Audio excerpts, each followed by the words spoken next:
Olá pessoal, estamos de volta para continuar falando sobre a China socialista, sobre a Revolução Chinesa. Se você não viu o primeiro vídeo dessa série, pode ficar tranquilo, vem comigo, assiste este vídeo aqui e depois você vai aqui no comentário fixado e assiste o primeiro vídeo da série. No primeiro vídeo da série, eu tratei da China pós-revolução, até a morte de Mao e as mudanças estruturais na economia e na política, que vão dar origem à China que a gente tem hoje. O vídeo de hoje começa então neste ponto das reformas. Então vamos se ligar, antes de realizar as reformas, os comunistas da liderança do Partido Comunista Chinês avaliaram que a China ainda era um país pobre, muito pobre, 20 ou 30 anos atrasado em relação aos países desenvolvidos. Pelo menos no que dizia respeito à ciência e tecnologia e também à educação. Estava posto um grande desafio, o desafio de modernizar a China. Nós falamos disso no vídeo passado, quando eu disse para vocês que Deng Xiaoping sugeriu as 4 grandes modernizações.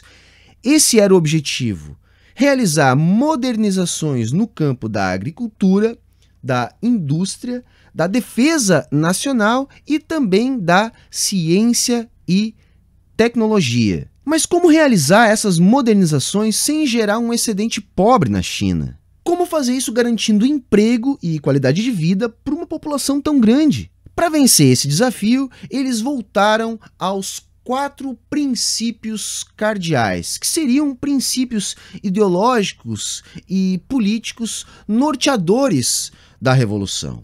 Esses princípios se baseavam nos seguintes preceitos. Primeiro, persistir no caminho da Revolução Socialista, fortalecer o regime democrático popular e também a direção do Partido Comunista e seguir o marxismo e o pensamento de Mao como guias teóricos. Então vejam, mesmo que as reformas no campo da economia política na China revolucionária tivessem sido amplamente discutidas como um passo atrás, os comunistas tinham a convicção de que era necessário superar a pobreza, superar o atraso tecnológico, o atraso cultural em relação aos países mais desenvolvidos, para construir um socialismo pujante, culturalmente e também materialmente. Por isso a necessidade conjuntural da abertura.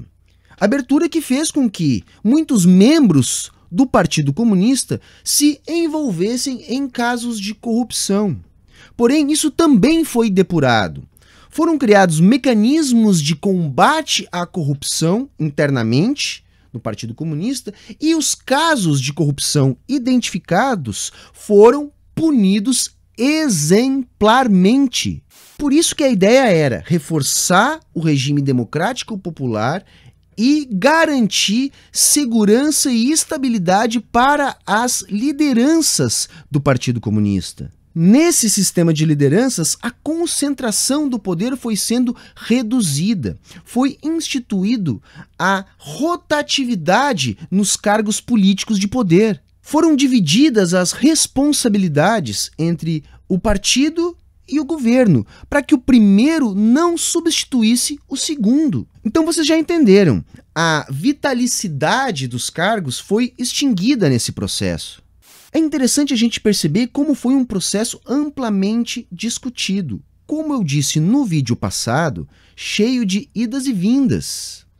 Mais uma vez foi ratificado o pensamento de Mao como uma adaptação do marxismo à realidade chinesa, concluindo que na trajetória de Mao, o que mais pesou foram os seus acertos. O próprio Deng Xiaoping disse que não seria exagero afirmar que não existiria a nova China sem Mao Zedong. E os erros do período foram divididos com os outros membros da liderança do Partido Comunista Chinês, que também não se opuseram às atitudes de Mao.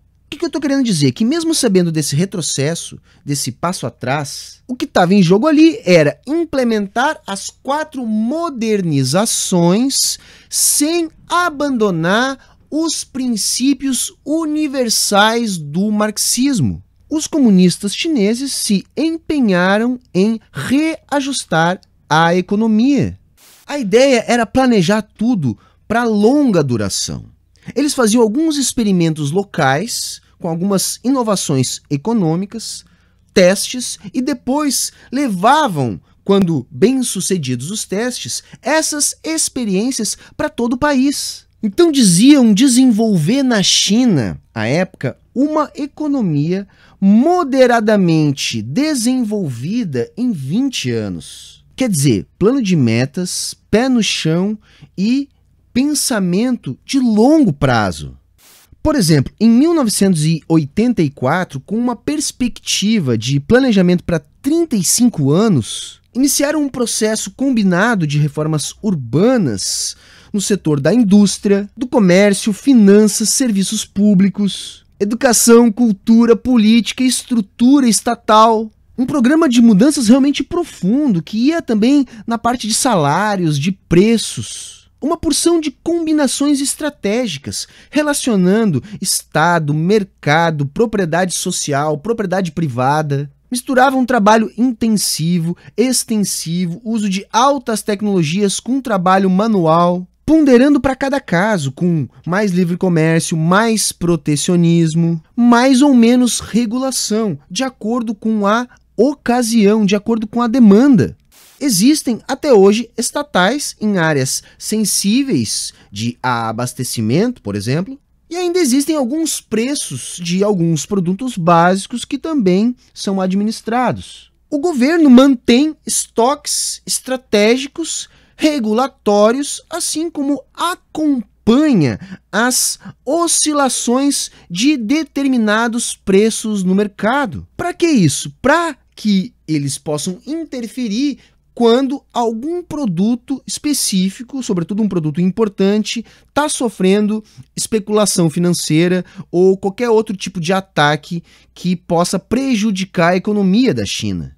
É muito interessante porque, a partir dessas reformas, eles começam a entender que o Estado tem que ter uma visão clara das reais potencialidades econômicas do país, das suas cadeias produtivas, do que ele pode ou não desenvolver no curto, no médio e no longo prazo. Então eles passam a complementar antigas cadeias produtivas, desenvolver tecnologias para desenvolver novas cadeias produtivas. Até 78 existiam 2 formas de propriedade social na China: a estatal pública de gestão do governo e a coletiva, semelhante à cooperativa, mista de propriedade social ou privada, que pertence eventualmente a uma parcela da sociedade. Em épocas de mais concentração, ambas deviam seguir as orientações microeconômicas definidas pelo Estado. Com as reformas, voltaram a existir as unidades familiares camponesas, que trabalhavam na terra nacionalizada, operando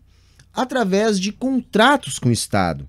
Tinham responsabilidades com as cooperativas. Os trabalhadores produziam conforme sua própria organização, porém tinham o compromisso de entregar para o Estado uma quantia pré-estabelecida. O excedente, entretanto, pode ser vendido no mercado, ou até mesmo o Estado pode comprar também.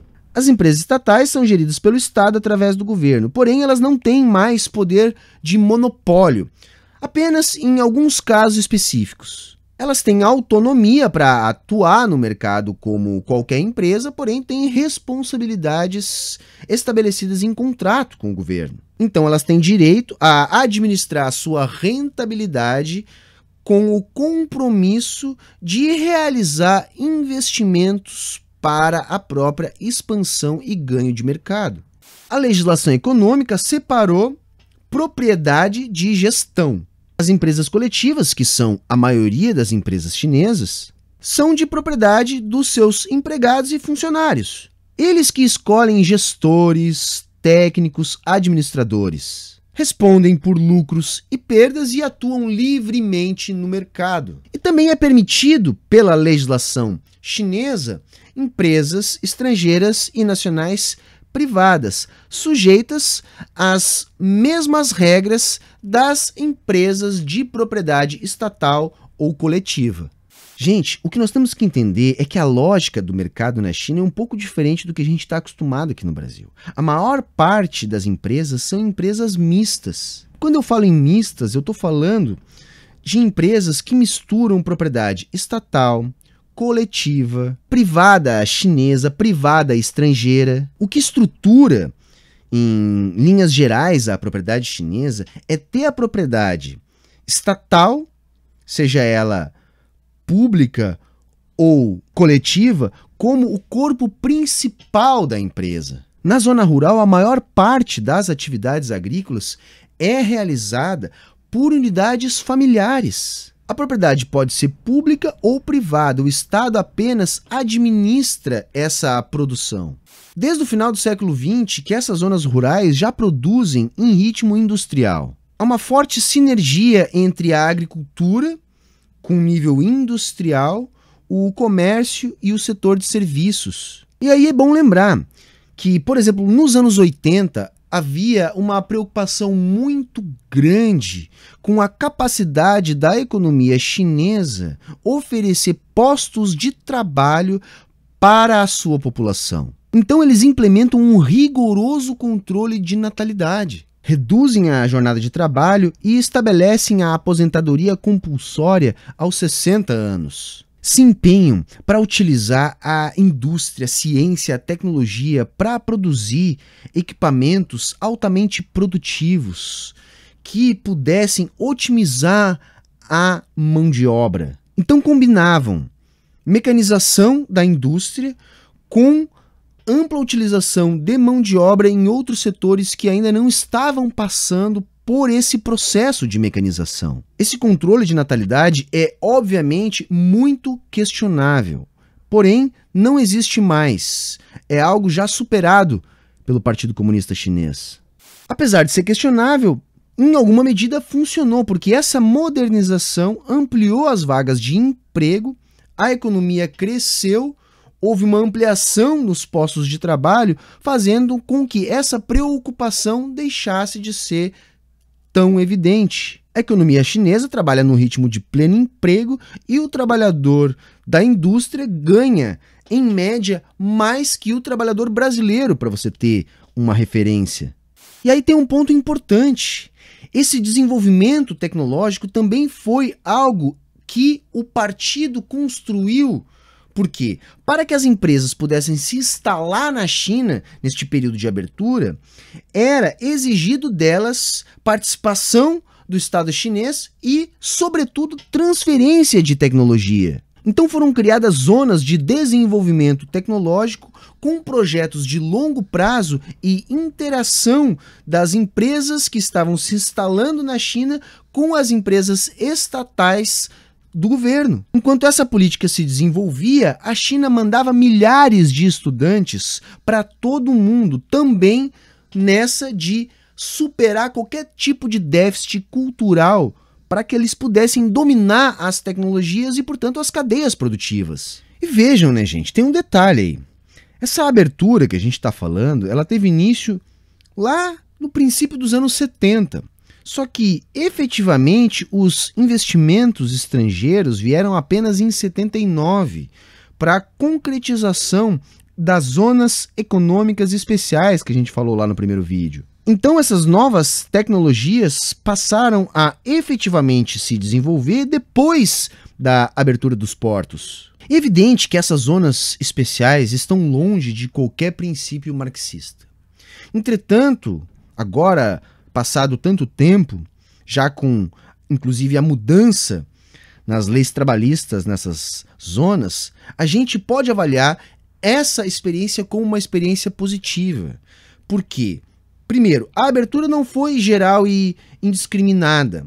Ela foi pontual e serviu para ganho de know-how, desenvolvimento de tecnologia, cadeias produtivas e, sobretudo, a população trabalhadora da China teve, no longo prazo, um ganho na sua renda, uma melhora na sua qualidade de vida. Para vocês terem uma ideia, a coisa foi tão bem amarrada que para uma empresa se instalar lá para produzir na China e ter os benefícios da legislação, da diferença da moeda, era necessário se associar a uma empresa chinesa e era necessário exportar toda a produção, justamente para não concorrer no mercado interno da China com as empresas locais. Então é uma abertura, mas é um protecionismo ao mesmo tempo. A ideia da China era proteger o mercado interno, em alguma medida, e ganhar mercado internacional. A China se transforma numa grande exportadora de manufaturados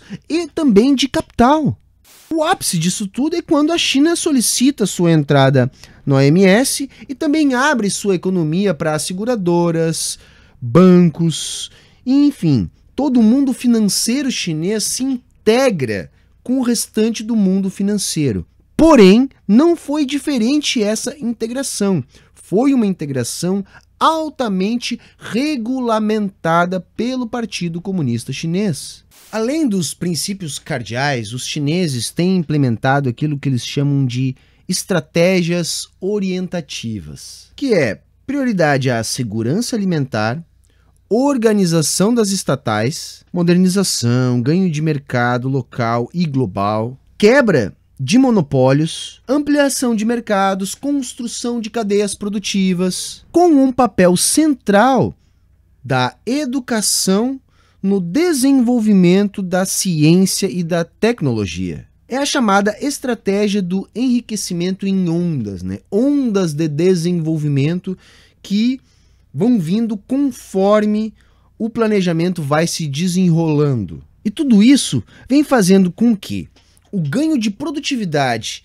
na agricultura transfira mão de obra da agricultura para a indústria. Porém, essa transferência ela é muito bem organizada, porque as empresas mistas, estatais, públicas, vão ganhando mercado e vão absorvendo profissionais cada vez mais qualificados que são oferecidos pelos programas de educação do Estado chinês. Então, ao passo que vai havendo uma modernização na agricultura, vai havendo uma mecanização, vai havendo um desenvolvimento de tecnologias, construção de novas cadeias produtivas complexas, vai havendo também a educação do povo chinês para se adaptar às demandas do crescimento da economia da China. As estatais chinesas são, até hoje, as maiores contribuintes do Estado chinês. São responsáveis pela maior parte da produção, da renda e do emprego na China. Claro que as reformas que rolaram entre 78 e 84 deram mais liberdade para essas empresas, inclusive de gerar lucro. Entretanto, não foram abolidas as metas para o ganho de mercado dessas empresas. E como eu disse, gestão e propriedade foram separadas também a partir de 84. O que a gente vê na China é um socialismo de mercado onde os capitalistas são domesticados por um Estado forte, conduzido por um partido comunista forte e democrático. Então as empresas chinesas são estimuladas a tornarem-se altamente competitivas. Seus corpos administrativos são enxutos e visam o crescimento com base em ciência, planejamento e tecnologia. Os programas de garantia de emprego foram em alguma medida substituídos por programas de reinserção no mercado de trabalho, algo que, devido à própria dinâmica da economia chinesa, não foi um problema para a classe trabalhadora. O mote das empresas chinesas é ganho de mercado por eficiência, com investimento em tecnologia. Por isso que o mundo inteiro hoje corre atrás da China. Lá já se fala em 6G.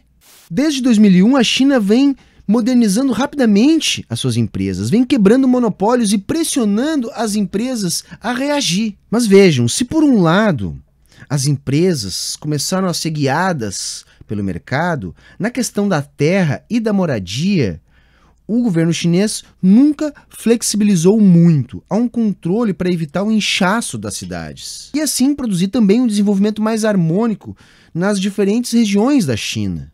E é importante, toda essa transformação foi custeada por uma modernização no sistema de pagamentos da China.